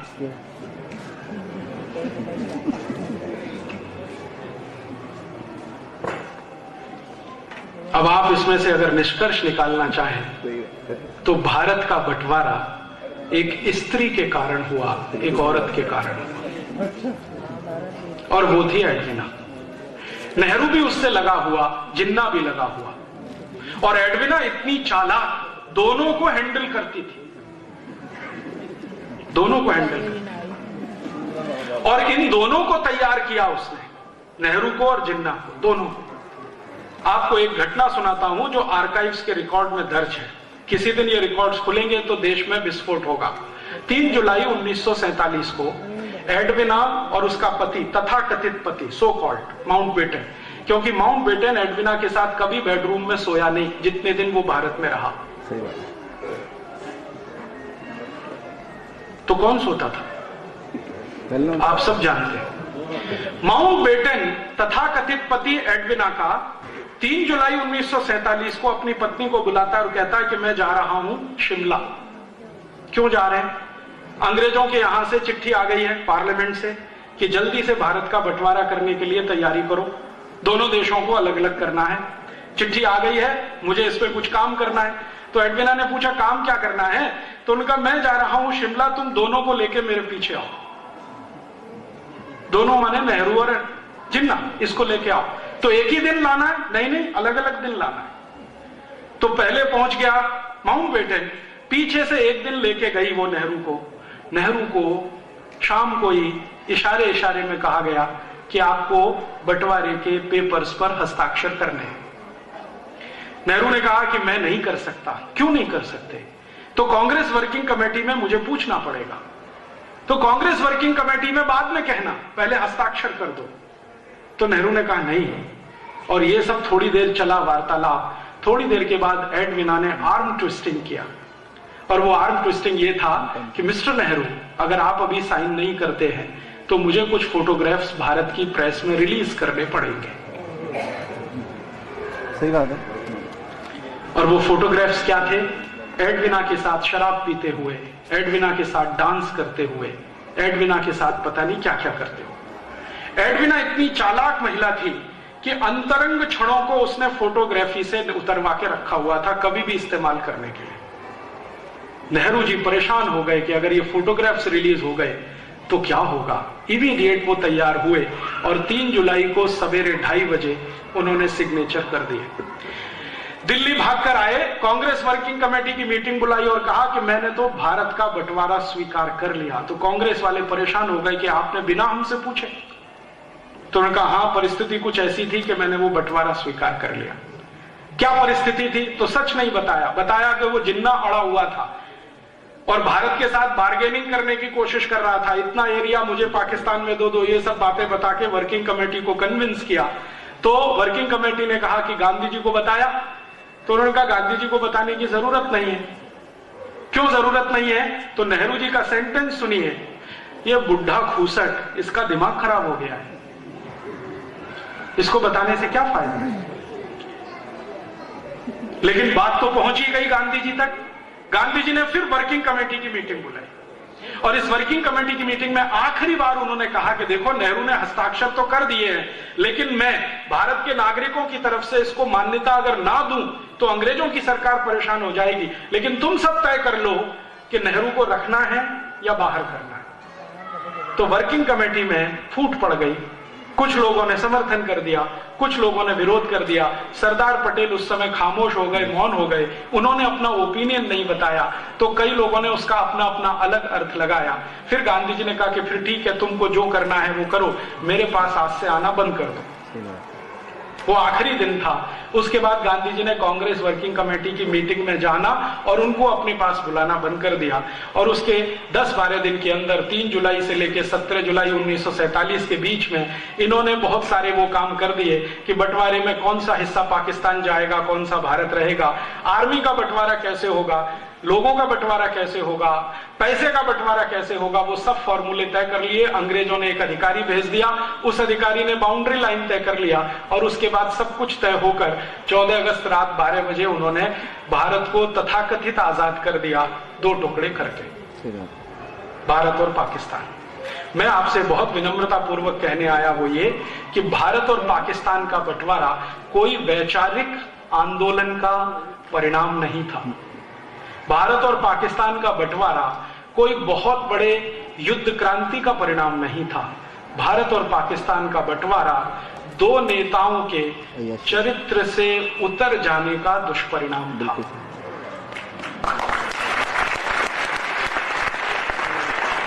हमारे यहां यह कहा जाता है कि सामान्य आदमी दुष्चरित्र हो जाए तो उसका स्वयं का पतन होता है, लेकिन भारत के प्रधानमंत्री पद के दावेदार व्यक्ति के चरित्र का पतन हो जाए तो राष्ट्र का ही विनाश होता है। ये कहानी है हिंदुस्तान के बंटवारे की। आप बोलेंगे जी क्यों सुनाई? इसलिए सुनाई कि एक तरफ सरदार भगत सिंह जैसे 6,32,000 क्रांतिकारी जो भारत को आजाद होकर एक नया राष्ट्र बनाने का सपना देख रहे थे, और एक तरफ जिन्ना और नेहरू जैसे लोग जो अपने चरित्र में नीचे गिरकर देश की सत्ता का सौदा कर रहे थे। आप बोलेंगे जी हमें तो पहली बार ये सब सुनने को मिला है। ये पहली बार आपको सुनने को इसलिए मिला है कि कोई इसको कहने की हिम्मत नहीं करता है। इस देश में बहुत सारे इतिहासकार हैं जो नेहरू जी के बारे में सब जानते हैं, लेकिन पब्लिक में जाकर बोलना ताकत नहीं है। नेहरू जी एक दिन में 60 सिगरेट पीते थे, चेन स्मोकर थे। एक सिगरेट छूटे तो दूसरी चालू, दूसरी छूटे तो तीसरी चालू। जिन्ना एक दिन में 72 सिगरेट पीता था। दोनों एक ही ब्रांड की शराब पीते थे। पेरिस में, फ्रांस में एक शराब बनती है जिसका नाम है कॉइएक। उस जमाने में उसकी एक बोतल 16,000 रुपए की आती थी और उस जमाने का 1 रुपया आज के 300 रुपए के बराबर है। तो दोनों की शराबें पेरिस से आती थी। कपड़े धुलने के लिए पेरिस जाया करते थे। सिगरेट पीना, शराब पीना और मांस का खाना खाना। जिन्ना सुअर का मांस खा लेता था, नेहरू जी गाय का भी मांस खा लेते थे। इसका पता कैसे चला? जैसे ही देश के बंटवारे हुए तो बंटवारे के तुरंत बाद कांग्रेस के कुछ नेताओं ने नेहरू जी के सामने एक प्रस्ताव लाया कि नेहरू जी, आपने लाहौर में एक भाषण दिया था और बोला था कि मैं कभी भारत का प्रधानमंत्री बन गया या मेरे हाथ में देश की बागडोर आई तो गाय की हत्या बंद करने वाला कानून 1 मिनट में बनाऊंगा। अब देश के आप प्रधानमंत्री बन गए हैं, गो हत्या बंद करने का कानून तो बना दो। तो नेहरू जी का बहुत मुस्कुराते हुए उत्तर था कि वो पहले की बात थी, अभी की थोड़ी है। तो उसने पूछा क्यों? क्या तकलीफ है आपको? गोरक्षा का कानून बन जाना चाहिए इस देश में, क्या तकलीफ है आपको? तो नेहरू जी ने कहा मेरे लंच का क्या होगा? और नेहरू जी का सेक्रेटरी जिसका नाम था जॉन मथाई, वो लिख कर गया है कि नेहरू जी के लंच में बीफ चलता था। बीफ का मतलब होता है गाय का मांस, वो खुद गाय का मांस खाते थे और अपने को कश्मीरी पंडित कहा करते थे। नेहरू जी की इन दो छोटी सी दुष्चरित्रताओं ने पूरे देश में सत्यानाश कर दिया। क्या सत्यानाश हुआ? अंग्रेजों को पता था कि ये आदमी ऐसा है जिसको हम चाहें तो घुमा सकते हैं। क्यों? जिसको चरित्र में कमजोरी आ जाती है, जो लंगोट से पक्का नहीं होता है, उसको चाहे वो घुमा सकता है। ये दुनिया में सबसे बड़ा उसूल है सार्वजनिक सामाजिक काम करने वालों के लिए। जो लंगोट का पक्का नहीं होता है, उसको चाहे वो घुमा सकता है। तो अंग्रेजों को पता चल गया कि ये तो बहुत कच्चा आदमी है, तो उन्होंने उस कच्चे आदमी के कच्चेपन का भरपूर फायदा उठाया और संसद में बार बार भाषण हुआ। एटली बोलता है, चर्चिल बोलता है कि चिंता मत करो, नेहरू के हाथ में सत्ता है, हम जो चाहेंगे वही होगा। तो आप चाहेंगे तो क्या होगा? तो चर्चिल ने कहा कि चिंता मत करो, भारत से हम लौटने के बाद भी भारत में वही होगा जो हम चाहेंगे। तो एटली पूछ रहा है कि विस्तार से जरा बताओ। तो चर्चिल कहता है कि देखो, हम भारत को छोड़ देंगे लेकिन हमारी भाषा भारत में रहेगी, हम भारत को छोड़ देंगे लेकिन हमारे कानून भारत में रहेंगे, हम भारत को छोड़ देंगे हमारी संस्कृति भारत में रहेगी, हम भारत को छोड़ देंगे हमारी शिक्षा व्यवस्था भारत में रहेगी, हम भारत को छोड़ देंगे हमारी संस्थाएं भारत में रहेंगी, हम भारत को छोड़ देंगे हमारा धर्म भारत में रहेगा। और ऐसा बोलते बोलते कह गया कि बस इतना ही होगा कि अभी हम गोरे अंग्रेज भारत में राज कर रहे थे, कल से काले अंग्रेज करेंगे, चिंता करने की जरूरत नहीं। और आप जानते हैं, आजादी मिलने के बाद नेहरू जी का जो पहला भाषण हुआ भारत की संसद में, वो संसद के अंदर रिकॉर्डेड है, 3.5 घंटे का स्पीच है, जिसमें नेहरू जी कह रहे हैं कि भारत की आजादी के बाद हमें भारत चलाना है तो इन्हीं अंग्रेजों की मदद लेनी पड़ेगी जिन्होंने अब तक भारत चलाया है। इसलिए मैं संसद में ये अनाउंस करता हूं कि अंग्रेजों की बनाई गई प्रशासनिक व्यवस्था जैसी की तैसी ही चलेगी। माने ICS officer, IPS officer, IRS officer, सारे के सारे ऑफिसर्स वैसे ही रहेंगे। अंग्रेजों की बनाई गई पुलिस वैसी की वैसी ही रहेगी। और उसी दिन से तय हो गया कि भारत की आजादी शून्य है, क्योंकि जिस बात के लिए भगत सिंह आजादी चाहते थे वो तो हुआ नहीं। भगत सिंह का सपना क्या था? 28 सितंबर 2007 को भारत की सरकार भगत सिंह के डायरी के बहुत सारे पन्ने पब्लिश करने जा रही है, जो आपको पढ़ने को मिलेंगे, जो अब तक छुपा के रखे गए, जानबूझकर छुपा कर रखे गए। कुछ ऐसे पन्ने हैं भगत सिंह की डायरी के जो देश के सामने आने चाहिए थे 50 साल पहले, लेकिन नहीं लाए गए। क्यों? क्योंकि उन पन्नों में भगत सिंह ने भविष्य का भारत कैसा होना चाहिए उसका खाका लिखा है। भगत सिंह लिखते हैं कि आजादी के बाद भारत में अंग्रेजों के कानून नहीं चलेंगे, अंग्रेजी पुलिस व्यवस्था नहीं चलेगी, अंग्रेजी न्याय व्यवस्था नहीं चलेगी। लेकिन भारत के प्रथम प्रधानमंत्री कह रहे हैं संसद में कि आजादी के बाद हमें अंग्रेजी पुलिस भी चाहिए, कानून भी चाहिए, अधिकारी भी चाहिए। तो अंग्रेजों का बनाया हुआ कानून जिसका नाम है Indian civil services act, Nehru ji ने नहीं बदला। Indian police act Nehru ji ने नहीं बदला। Indian education act Nehru ji ने नहीं बदला। Land acquisition act Nehru ji ने नहीं बदला। और 34,735 कानून नहीं बदले, जो बदलने चाहिए थे पहले ही दिन 15 अगस्त 1947 को। वो सब के सब कानून हमारे ऊपर लदे हुए हैं और आज भी हम उन कानूनों के नीचे गुलाम हैं। अंग्रेजों की पुलिस को इंडियन पुलिस एक्ट के आधार पर यह अधिकार था कि वो जब चाहे किसी हिंदुस्तानी को मारपीट कर सकते हैं, जब चाहे किसी हिंदुस्तानी के घर में घुस सकते हैं, न्यूसेंस खड़ा कर सकते हैं, उसके घर के सामान को तितर बितर कर सकते हैं। ये अधिकार हर पुलिस ऑफिसर को था। आजादी मिलने के 60 साल बाद भी ये अधिकार पुलिस ऑफिसर को है। वो जब चाहे आपकी पिटाई कर सकता है, जब चाहे उठाकर आपको लॉकअप पे बंद कर सकता है, जब चाहे उठाकर आपकी संपत्ति लेके जा सकता है और आप उस पुलिस ऑफिसर का कुछ बिगाड़ नहीं सकते।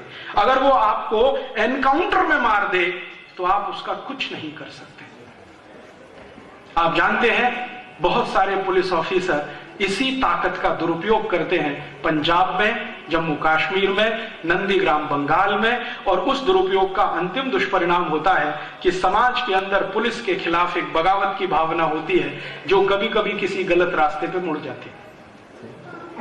ये कानून बदला नहीं, इंडियन एजुकेशन बदला नहीं, अंग्रेजी को भगाया नहीं, जब अंग्रेज भागे तो अंग्रेजी जानी चाहिए, वो भगाया नहीं, सब कुछ रख लिया, बस अंग्रेज चले जाएं, बाकी सब भारत में रह जाए, ये आजादी का तथ्य निकला।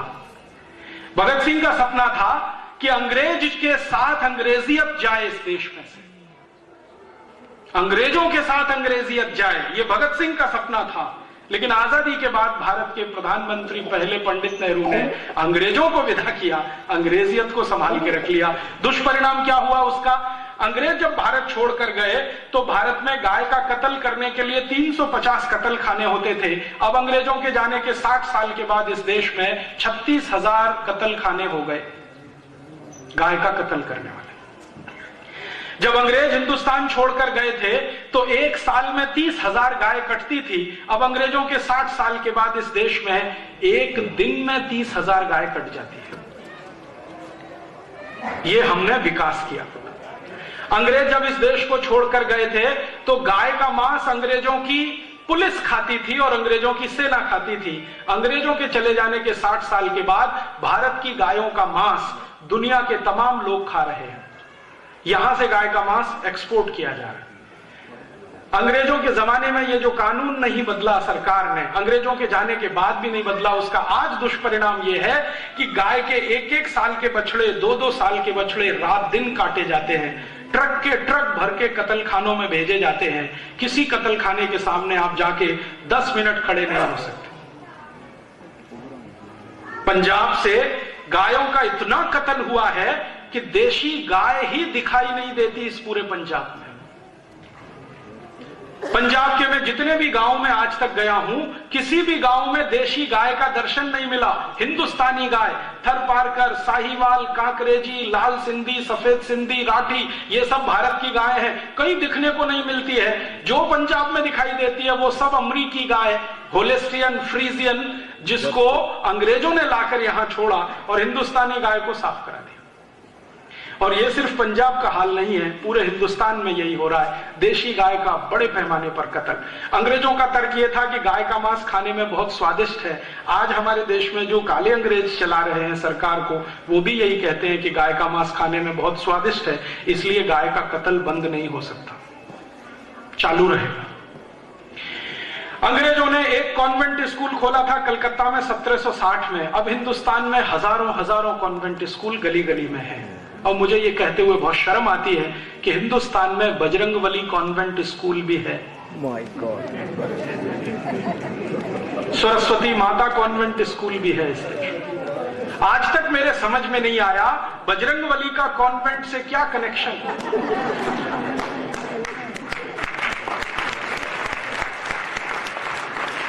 और जो कॉन्वेंट चलाने वाले हैं उनको मैं रोज पूछता हूं कि भैया ये बजरंगबली कौन से कॉन्वेंट में पढ़ने गए थे जो तुमने बजरंगबली कॉन्वेंट स्कूल चला दिया?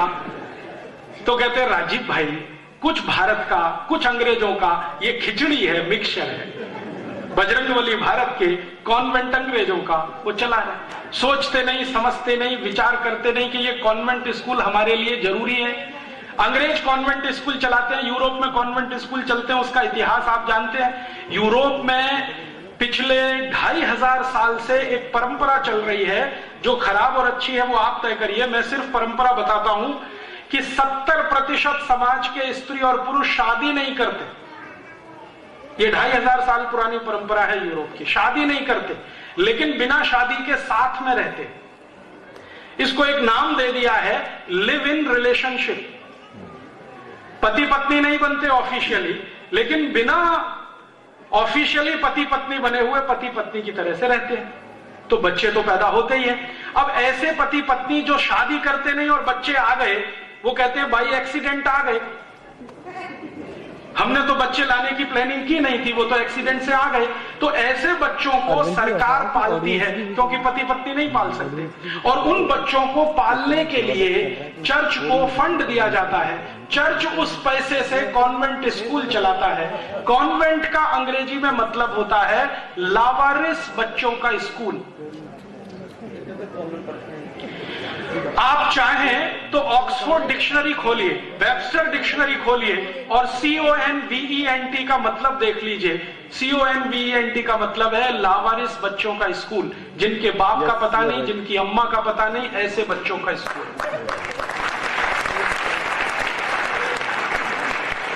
आप जानते हैं कॉन्वेंट स्कूल में बच्चे जब पढ़ने जाते हैं तो उनको टीचर नहीं कहना सिखाया जाता।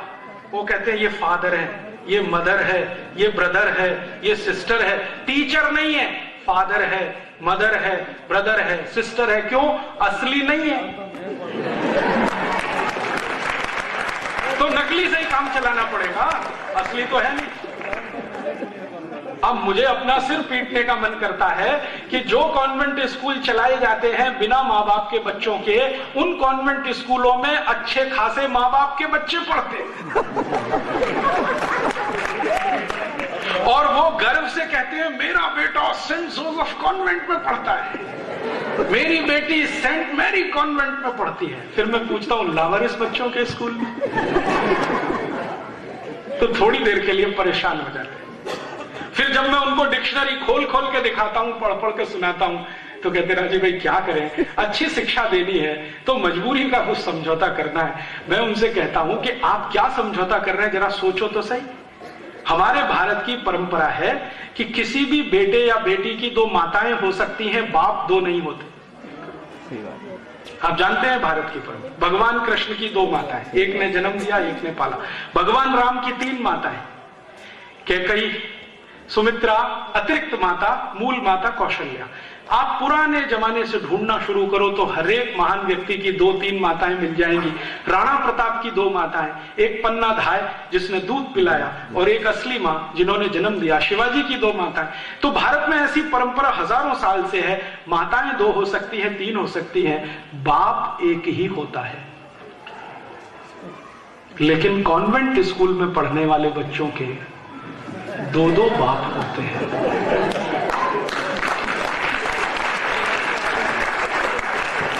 एक तो घर में है असली और दूसरे स्कूल में नकली, फादर, मदर, ब्रदर, सिस्टर। अब आपको बहुत खराब बात कहता हूं, आपके दिल पे चोट पड़े इसलिए कहना चाहता हूं। भारत में एक बहुत खराब शब्द है, उसको बाद में बोलूंगा, पहले अंग्रेजी में बोल देता हूं। अंग्रेजी में एक बहुत खराब शब्द है, उसका नाम है बास्टर्ड, BASTARD। इस बास्टर्ड शब्द को अगर आप खोल के देखो डिक्शनरी में, ऑक्सफोर्ड में या चैम्बर्स में या वेबस्टर में, तो इसका अर्थ है ऐसा लड़का जिसके दो बाप, उसको बास्टर्ड कहते हैं। हमने अपने अच्छे खासे बेटे बेटियों को कॉन्वेंट में भेज भेज के बास्टर्ड बना दिया और हम बड़े गर्व से कह रहे हैं कि हमारी बेटी, हमारा बेटा कॉन्वेंट में पढ़ता है। क्या हुआ हमारे दिमाग को? खराब हो गया है क्या? नेहरू जी का दिमाग खराब हुआ एडविना के कारण, समझ में आता। आपको क्या हो गया?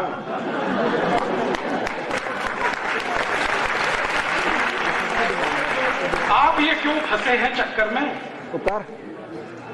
मेरी विनती है आप सभी को, अगर जो भगत सिंह की सच्ची श्रद्धांजलि अर्पित करना चाहते हैं तो भगत सिंह जी की जो छपने जा रही है डायरी, 28 सितंबर को छप जाएगी, जरूर खरीद के पढ़ना। उसमें उनके विचार हैं कि अंग्रेजों के जाने के साथ अंग्रेजी शिक्षा जानी चाहिए, हमें वो नहीं चाहिए। इस अंग्रेजी शिक्षा को हमने पकड़ के रख लिया, अपने हृदय से चिपका लिया। अंग्रेज चले गए, कॉन्वेंट छूट गए, और मुझे दुख है ये कहते हुए कि कॉन्वेंट स्कूलों में चल रहा सारा का सारा खेल हम हिंदू, सनातनी और अपने को भारतीय मानने वाले लोगों के डोनेशन से होता है। आप में से कई लोगों को यह गलतफहमी होगी कि शायद कॉन्वेंट स्कूल विदेशों से आए हुए फंड से चलते हैं। मुझे भी पहले यह गलतफहमी थी। मैंने एक बार संसद में मेरे एक मित्र को सवाल दिया लिखकर कि जरा सरकार को पूछो कि कॉन्वेंट स्कूल का एक साल का कुल खर्चा पूरे भारत का जो है उसका वो क्या है, क्लासिफिकेशन क्या है, कितना भारत से आता है, कितना विदेशों से आता है, तो पता चला कि कॉन्वेंट स्कूलों में हर साल 18,000 करोड़ रुपए खर्च होता है, उसमें से बाहर से मात्र 10% आता है, बाकी सारा पैसा भारत का समाज उनको देता है। कैसे देते हैं? हम कॉन्वेंट स्कूल में अपने बच्चों के एडमिशन कराने जाते हैं तो डोनेशन लगता है। तो इंग्लैंड में इसको बोलने की जरूरत है, क्योंकि वहां साल में 8 महीने सूरज ही नहीं निकलता। साल में 8 महीने जिस देश में सूरज ना निकले और गलती से किसी दिन निकल मॉर्निंग, यहां तो रोज सूरज निकलता है, करोड़ों साल से निकल रहा है, अगले करोड़ों साल तक निकलेगा। हम कहां फंस गए इस गुड मॉर्निंग में? और उससे भी आगे की मूर्खता, गुड नाइट। हिंदुस्तान की every night is good night. Europe में होता है रात को बर्फ पड़ती है, और एक रात को नहीं, 10-20 रातों को बर्फ पड़ती रहती है। जब बर्फ पड़ना बंद हो जाती है तब वो चिल्लाते हैं गुड नाइट। भारत में तो every night is good night. हम फंस गए गुड आफ्टरनून। यूरोप में होता है गुड आफ्टरनून, क्योंकि सूरज तो निकलता नहीं महीनों महीनों, कभी अचानक को 3 बजे के आसपास वो झलक दिखलाता है तो वो चिल्लाते हैं गुड आफ्टरनून। हमारे यहां तो every afternoon is good afternoon. काहे के लिए ये फंस गए चक्कर में good noon, good afternoon, good morning, good night. Convent में पढ़ा के अपने बच्चों को हमने आधा अंग्रेज बना दिया। कैसे?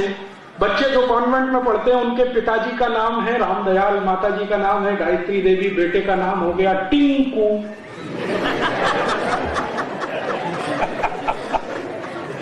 मेरे समझ में नहीं आता कि ये रामदयाल और गायत्री देवी का टिंकू कहां से आया।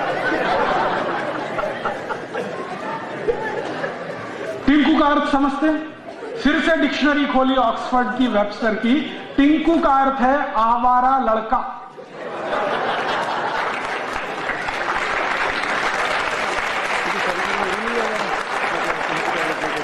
और आवारा का अर्थ आप समझते हैं, जो बाप की ना सुने, मां की ना सुने, घर में ही ना रहे, वो आवारा लड़का।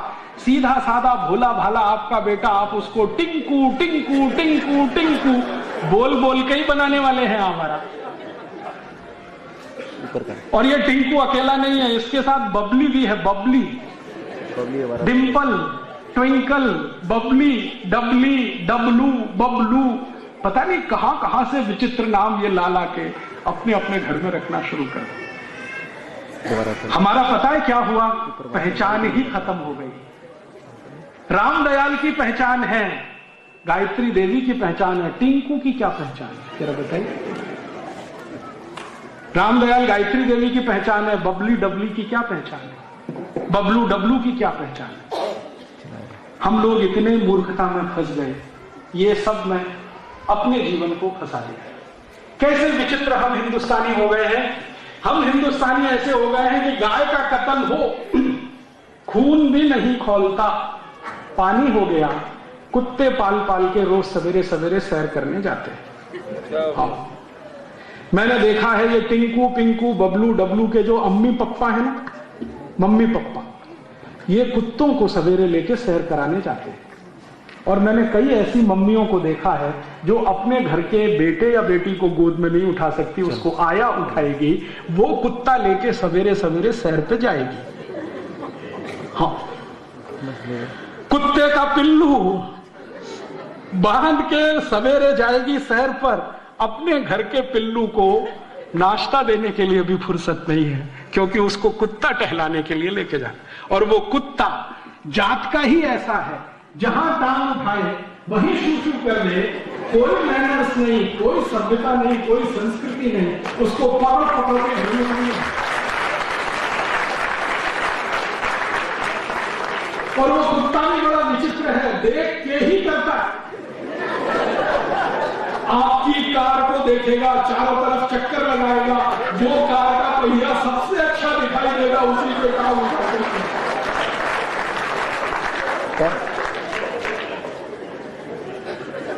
और उस कुत्ते को घर में बांध के बाहर एक बोर्ड टांग देते हैं, बिवेयर ऑफ डॉग। ये है हमारा कचरा हो गया, पहचान खत्म हो गई। पहले हर घर के सामने गाय बांधी जाती थी, अब घरों में कुत्ता आ गया। हमने विकास कर लिया, गाय को तो काट के मांस खा रहे हैं, कुत्ते को घर के सामने बांध रहे हैं, जो आपको भी चिल्लाए, पड़ोसी को भी चिल्लाए, आने वाले को उससे भी ज्यादा चिल्लाए। कहना था कि यही एक ऐसा जीव है जो आने वाले भविष्य में किसी काम का ना हो। गाय को लेके नहीं गए, बैल को लेकर नहीं गए, कुत्ते को लेके गए, वो प्रतीकात्मक है। उस युधिष्ठिर ले गए अपने साथ उस कुत्ते को, हमने फिर वापस लाके घर में बांध दिया, क्योंकि अंग्रेजों के अंग्रेज तो हम हैं। अंग्रेज पालते हैं कुत्ता, जानते हैं क्यों पालते हैं? क्योंकि यूरोप में ठंड बहुत पड़ती है, और जब बहुत ज्यादा ठंड पड़ती है तो कुत्ते की बहुत जरूरत पड़ती है। क्या काम के लिए? बर्फ पड़ती है 10 फीट ऊंची, 15 फीट ऊंची, बर्फ के नीचे बहुत कुछ दब जाता है, गाड़ियां दब जाती हैं, घरों के दरवाजे दब जाते हैं, तब वो कुत्ता है जो सूंघ सूंघ के बताता है कि कहां क्या है। इसलिए अंग्रेज कुत्ते को पालता है, उनकी मजबूरी है कुत्ता पालना, हमारे लिए कोई मजबूरी नहीं है। लेकिन हम इस अंग्रेजियत में डूबे। थोड़ा आगे बढ़े, इस अंग्रेजियत का क्या असर है कॉन्वेंट स्कूलों का? अपने अच्छे खासे हिंदुस्तान में जहां समशीतोष्ण जलवायु है, टेम्परेचर बराबर का है, ना ज्यादा ठंडी है ना ज्यादा गर्म है, उस हिंदुस्तान के छोटे छोटे बच्चों को गले में टाई लटकवा दिया कॉन्वेंट के कारण। टाई यूरोप में पहनी जाती है, और टाई लगाने के पीछे यूरोप में कारण क्या है? 14वीं शताब्दी में यूरोप में टाई का आविष्कार हुआ, और उसका कारण यह था कि यूरोपियन लोगों को ठंड बहुत है, क्योंकि सर्दी बहुत है, तो अक्सर जल्दी जल्दी सर्दी जुकाम होता है, तो नाक अक्सर रहती है। तो बेचारे पुराने जमाने के अंग्रेज क्या करते थे? जेब से कागज निकाल के पोंछ के रखते रहते थे। बाद में उनको लगा कि ये बार बार निकालना, पोंछना, रखना ये कोई बात बनती नहीं है, तो गले में ही लटका लो, एक हमेशा लटकता है, तो वो टाई उन्होंने लटकाई, नाक पोंछी। और हम तो ऐसे महानों के महान हो गए कि भरी जून की गर्मी में 3 पीस सूट टांगे घूमते रहते हैं, दूल्हे राजा बन के घोड़े पे चढ़ के बैठते हैं 3 पीस सूट और टाई लगा के। मूर्खों के मूर्ख उसी दिन सुपर इडियट बन के शादी करने का।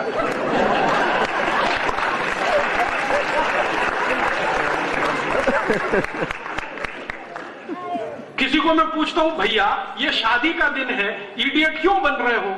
ये 3 पीस सूट और टाई लगा के जून की भयंकर गर्मी में 45 डिग्री टेम्परेचर में जब पसीना पसीना शरीर हो रहा है, टाई सूट लगा के घोड़े पे चढ़ के बैठे हो, घोड़े पे बैठने की ये ड्रेस नहीं है। तो कहते राजी भाई आज तो छोड़ दीजिए। क्यों? आज शादी है तो शादी के दिन सुपर इडियट होना है क्या? जोकर बनना है क्या? और मैं कभी कभी उनसे कहता हूं कि भैया अगर तुम 3 पीस सूट और टाई लगाते हो तो शादी के समय अपनी पत्नी को मैक्सी पहनाओ या मिडी में लेके आओ। मिडी समझते? हाफ स्कर्ट यहां तक, घुटने के ऊपर तक की स्कर्ट को वहां मिडी कहते हैं। तो मैं कहता हूं मिडी में लाओ अपनी पत्नी को, मैक्सी में लाओ, क्योंकि आप से गृहस्थी।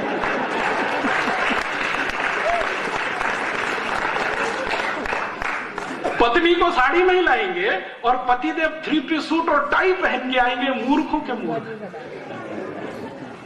यही सब कॉन्वेंट की निशानियां हैं। ये कॉन्वेंट एजुकेशन ने हमारे दिमाग में ऐसा वायरस भर दिया, ना तो हम हिंदुस्तानी रह पाए ना अंग्रेज बन पाए, हम खिचड़ी हो गए, हमारी पहचान खत्म हो गई। मैं दुनिया में बहुत घूमता हूं और दुनिया के देशों में जब मैं जाता हूं तो मुझे बड़ा गर्व होता है कि जो देश में मैं गया वहां के लोगों का पहनावा देख के मुझे तुरंत पता चलता है कि यह आदमी कहां का है। गल्फ के किसी भी देश में चले जाइए, सऊदी अरब के आदमी को आप कपड़े से पहचान लेंगे, संयुक्त अरब अमीरात वाले को कपड़े से पहचान लेंगे, बहरीन वाले को पहचान लेंगे, कुवैत वाले को पहचान लेंगे, ओमान वाले को पहचान लेंगे। और कई बार तो ऐसा होता है कि पूरे कपड़े देखने की जरूरत नहीं, सिर पर जो स्कार्फ बांधा हुआ है ना, उससे मैं देश बता सकता हूं ये आदमी किस देश का है। ये हिंदुस्तानी विचित्र बंदा है, कहीं भी घूमे यूरोप और अमेरिका में पहचान ही नहीं सकते कि किस देश का है, सरदारों को छोड़कर। हाँ, क्योंकि वो अकेले बचे हुए हैं जिन्होंने अपनी पगड़ी नहीं छोड़ी है, जिन्होंने अपने केश नहीं छोड़े हैं, जिन्होंने अपना कड़ा नहीं छोड़ा है, जिन्होंने अपनी कटार नहीं छोड़ी है। मैं दुनिया में जहां भी जाता हूं सिखों को तुरंत पहचान लेता हूं कि ये पक्का हिंदुस्तानी है। बाकी किसी हिंदू को पहचानना बहुत मुश्किल होता है, क्योंकि 3 पीस सूट और टाई लगा के वो अंग्रेजों का बाप नजर आता है। जो कोई हमारे पोशाक से हमें नहीं पहचान सके तो ऐसी इज्जत और ऐसे सम्मान का क्या करें। हमारी भाषा बदल गई, हम अब अंग्रेजी में बात करते हैं, पढ़े लिखे लोग ज्यादा अंग्रेजी में बात करते हैं, विचित्र विचित्र शब्द बोलते रहते हैं, कहते हो Rajiv Dixit she is my missus. मैं पूछता हूं really she is your missus? क्योंकि मिसेस का मतलब नहीं मालूम। मिसेस का मतलब होता है धर्म पत्नी को छोड़कर कोई भी महिला।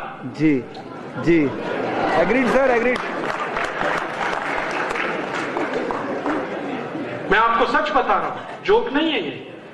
अंग्रेजों की डिक्शनरी में मिसेस का अर्थ होता है धर्म पत्नी को छोड़कर कोई भी ऐसी महिला जिसके साथ आप चाहें तो एक रात गुजारें, 2 रात गुजारें, माने वैश्या और कॉरल गर्ल, वो मिसेस होती है। हम हमारी अच्छी खासी धर्म पत्नी को मिसेस बनाने पे तुले हुए हैं। Oh Rajiv Dixit she is my Mrs. तो मैं पूछता हूं really she is your Mrs? Oh my God. और इसका उल्टा है मिस्टर। मिस्टर माने पति को छोड़कर कोई भी पुरुष जिसको आप इस्तेमाल करने के लिए लाए, पैसा देके सवेरे विदा करेंगे, वो मिस्टर।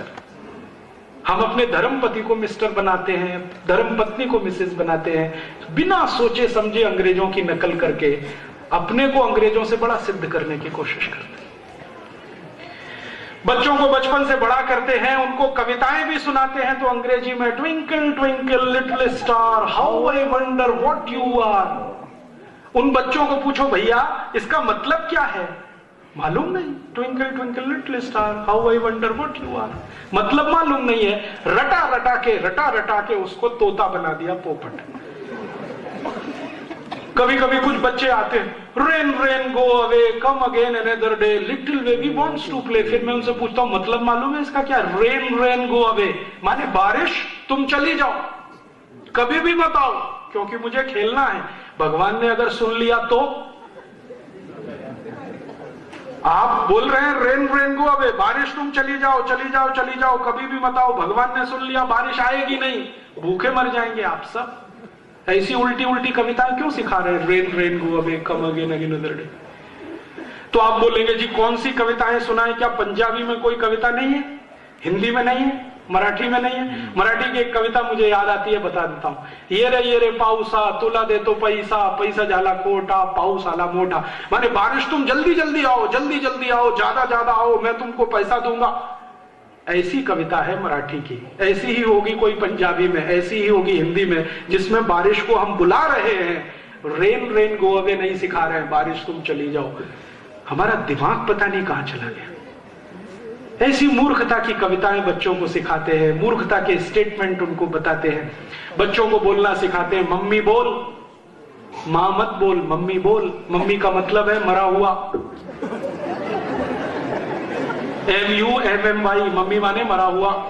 और डैडी, डैडी माने मरे हुए जैसा। और अब और तरक्की हो गई है, अब बोलते हैं डैड, पूरा ही मरा हुआ।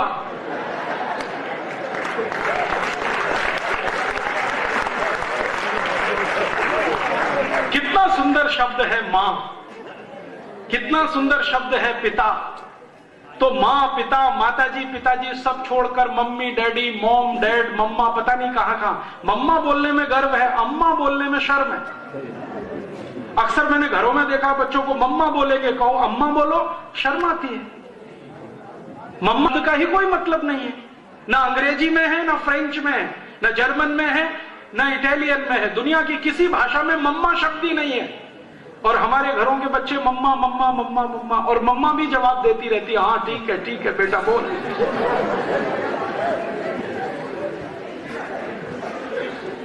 मेरा आपको हाथ जोड़कर विनती है, अपनी पहचान को मत डुबोइए।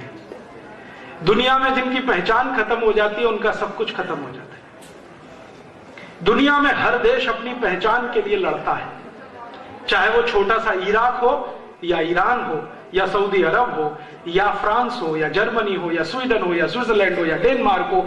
हर देश अपनी पहचान के लिए लड़ रहा है, दूसरे किसी भी देश की गुलामी में जाने को तैयार नहीं है, क्योंकि पहचान खत्म हो जाएगी। हम खुशी से अपनी पहचान लुटवाने पर, खत्म करवाने पर तुले हैं। मेरी आपको विनती है कि भगत सिंह जी के शहादत दिवस की पूर्व संध्या पर अपने जीवन में एक संकल्प लें कि हम अपनी पहचान बनाकर रखेंगे, क्योंकि आपकी पहचान चली गई तो फिर आपकी आने वाली पीढ़ी के सामने तो और बड़ा संकट खड़ा हो जाएगा। और जिस लोगों के समाज की पहचान चली जाए, राष्ट्र भी टूट जाएगा, राष्ट्र भी चला जाएगा, बचेगा नहीं इसमें कुछ भी। इसलिए इस अंग्रेजियत में से डूबे हुए आप सब लोग थोड़ा बाहर आइए, अपने जीवन में छोटे छोटे से कुछ संकल्प लाइए और इन संकल्पों की मदद से अपनी पहचान को आगे बढ़ाइए। आप बोलेंगे हम भारत में रहते हैं तो भारत की पहचान है कुछ, वो पहचान कहां है? भारतीय भोजन, भारतीय भाषा, भारतीय भूषा, भारतीय भजन, भारतीय भेषज, ये सब भारत की पहचान है।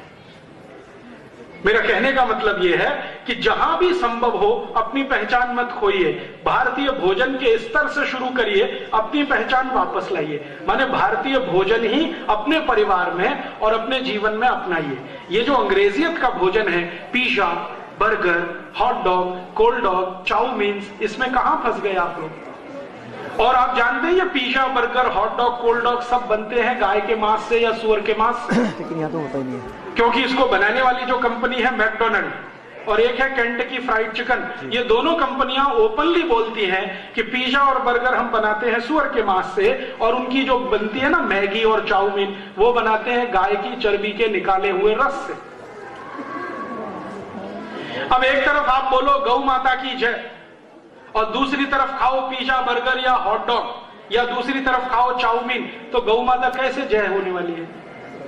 तो अगर गौ माता की जय करनी है तो ये pizza, burger, hot dog, cold dog, अंग्रेजी के भोजन बंद कर दीजिए। तो आप बोलेंगे जी क्या खाएं? हिंदुस्तानी भोजन खाइए, कोई कमी तो है नहीं अपने पास।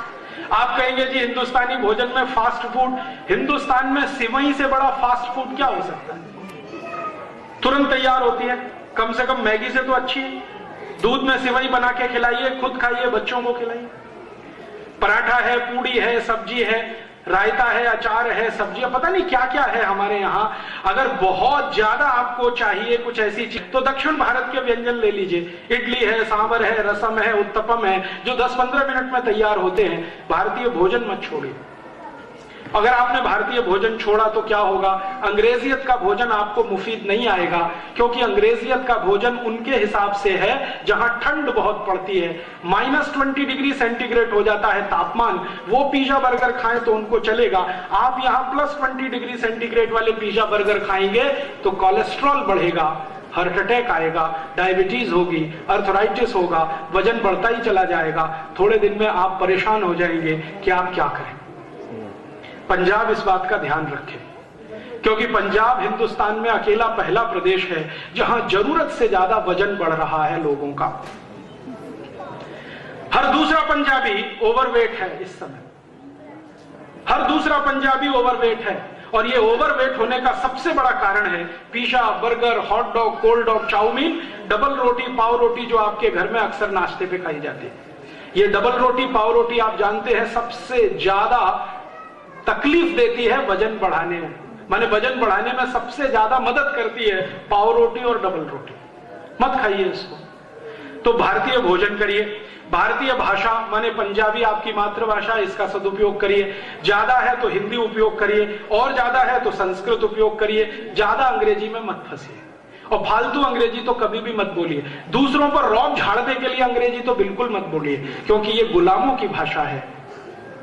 गुलामी गई, 60 साल हो गया, अभी क्यों उसको याद दिला रहे हैं बार बार अंग्रेजी बोल बोल के? तो आप कहेंगे जी अंग्रेजी तो अंतर्राष्ट्रीय भाषा, ये बिल्कुल झूठ बात है। दुनिया में 200 देश हैं, मात्र 7 देशों में अंग्रेजी चलती है, 193 देशों में उनकी अपनी भाषाएं चलती है।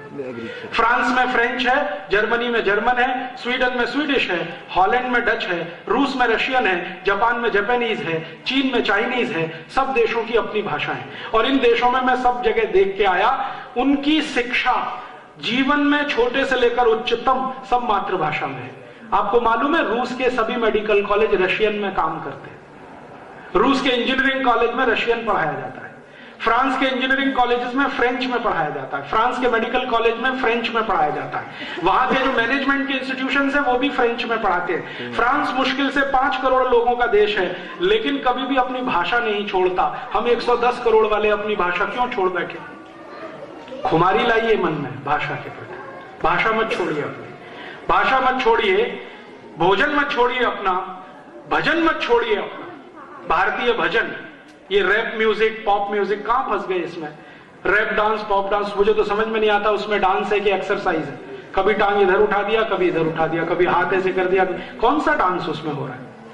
आपके पास कोई कमी है भारतीय नृत्यों की? भरतनाट्यम है, कथकली है, कुचिपुड़ी है, ओडिसी है, कथक है, कुछ कमी तो नहीं है, इतने अच्छे डांस है। और भारतीय डांस की विशेषताएं जरा समझ लीजिए तो आपको पता चलेगा कि ये कितने वैज्ञानिक तरीके से विकसित किए हुए हैं। भारतीय डांस में सबसे महत्वपूर्ण है पद संचालन, पांव का मूवमेंट, जो दुनिया के किसी भी दूसरे डांस में नहीं है। और पद संचालन इसलिए महत्वपूर्ण है कि पद के संचालन से बॉडी का बैलेंस बनता है।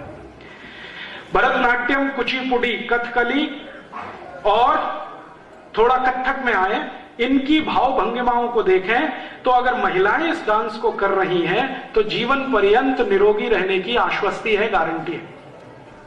कैसे?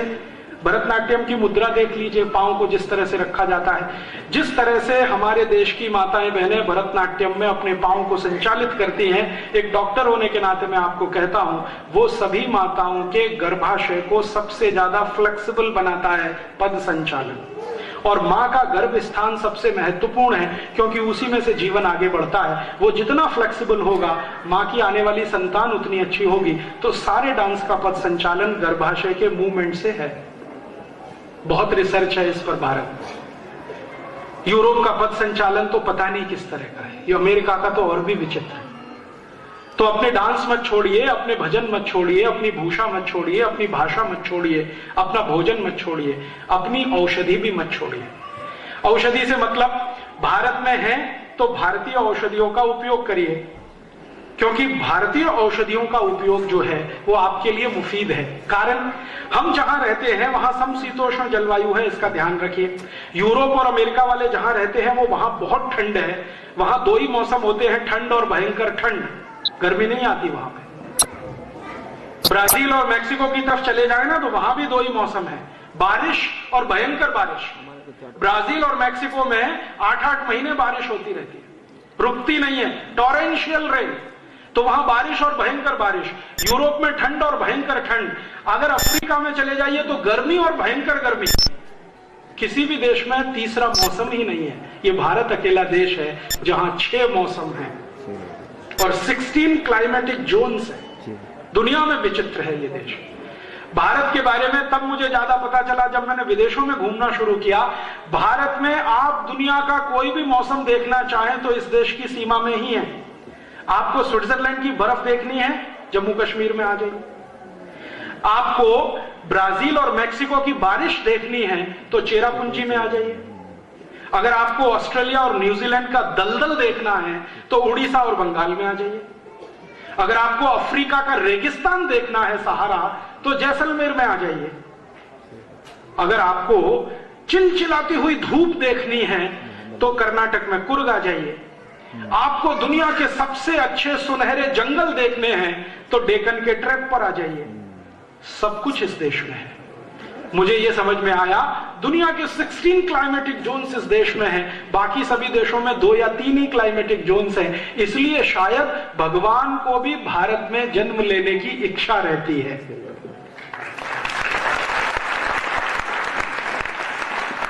आप बड़े भाग्यशाली हैं जो भारत में जन्म मिला है, क्योंकि इस देश में ईश्वर भी जन्म लेने के लिए मनुष्य के रूप में आता है। दुनिया के किसी दूसरे देश में नहीं है। मौसम बहुत ही अद्भुत है। जिस देश का मौसम विशिष्ट है उस देश के मौसम में होने वाली गतिविधियां भी विशिष्ट हैं। जैसे हम समशीतोष्ण हैं, समशीतोष्ण जलवायु में वायरल और बैक्टीरियल इन्फेक्शन ज्यादा नहीं हो सकता। जहां ठंड बहुत है वहां वायरल और बैक्टीरियल इन्फेक्शन मैक्सिमम होगा। यहां ठंड इतनी नहीं है तो वायरल और बैक्टीरियल इन्फेक्शन सबसे कम होगा। और हमारे यहां तो सूर्य का प्रकाश हर समय उपलब्ध है। 24 घंटे में 12 घंटे सूर्य निकलता है इस देश में। तो वायरस और बैक्टीरिया को मारने का तो सारा काम ये सूर्य करता रहता है। तो आप क्यों ये एंटी वायरल इंजेक्शन लगवाते रहते, एंटी बैक्टीरियल इंजेक्शन ठुकवाते रहते? कभी हेपेटाइटिस बी के नाम पर, कभी हेपेटाइटिस सी के नाम पर, कभी पोलियो के नाम पर, कभी किसी के नाम पर। हमारे पास तो सूर्य ही सबसे बड़ा रक्षक है। हमको तो कोई एंटी बैक्टीरियल और एंटी वायरल वैक्सीन की जरूरत ही नहीं है।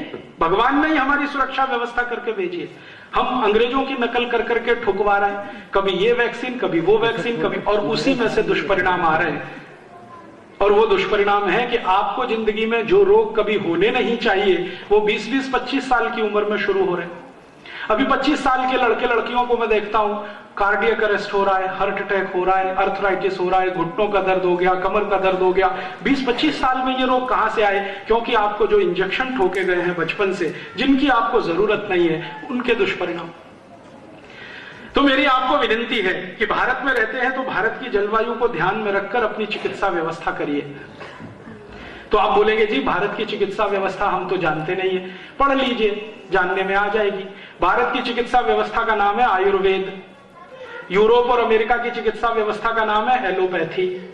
एलोपैथी कोई महान है और आयुर्वेद कोई नीचा है, मैं ये नहीं कह रहा हूं, या आयुर्वेद महान है एलोपैथी नीची है, वो नहीं कह रहा हूं। भारत के लिए जो सबसे आवश्यक है वो आयुर्वेद है, यूरोप के लिए आवश्यक है वो एलोपैथी है।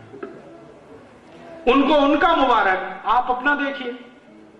तो आप बोलेंगे जी आयुर्वेद का तो अपने को कुछ पता नहीं है। पता कर लीजिए, बहुत आसान है। अभी आयुर्वेद की बहुत सारी पुस्तकें पंजाबी में छप गई हैं, हिंदी में है, मराठी में है, गुजराती में, तमिल में, तेलुगु में, संस्कृत में तो थी ही, अब इन भाषाओं में भी आ गई है। तो आप बोलेंगे नाम ही नहीं पता, नाम सुन लीजिए, मैं सुना देता हूं। बहुत अच्छी आयुर्वेद की पुस्तक है जो सब घर में रहनी चाहिए, उसका नाम है अष्टांग हृदयम। पंजाबी में है, हिंदी में है, मराठी में है, तेलुगु में, तमिल में, कन्नड़ में, 21 भाषाओं में इसका अनुवाद हो चुका है। ये घर में रखिए।